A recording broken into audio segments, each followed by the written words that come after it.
Қоян мен тасбақа.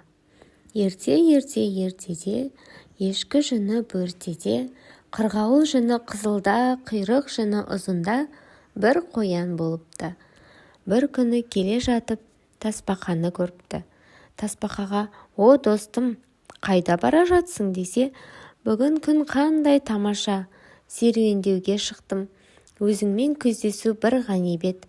Кездесуімізді атап өтпедік пе?» депті тасбақа. Сөйтіп дереу нан жабатын таба тауып, ұннан қамыр жасап, нан пісірмекші болыпты. Екеуі пісіріп жатқанда қоянның ойына бір арам ой келіпті.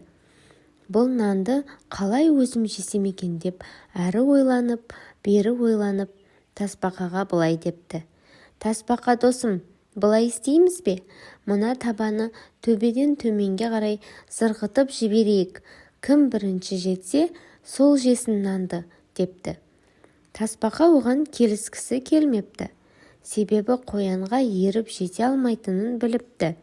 Бірақ қоян дегенінен қайтпай тұрып алыпты.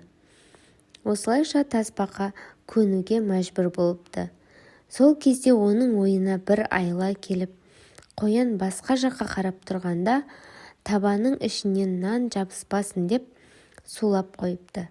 Қоян табаны төбеден зырғытып, өзі төменге қарай зулай жөнелгенде нанның табадан түсіп, ағашқа барып жабысып қалғанын көрмей қалыпты.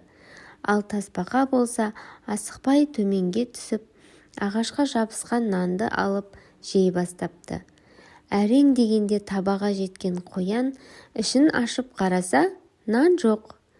Не істерін білмей төбеге қарай жүгіре жөнеліпті. Жүгіріп келе жатып, ұзақтан тасбақаның нанды жеп отырғанын көріпті.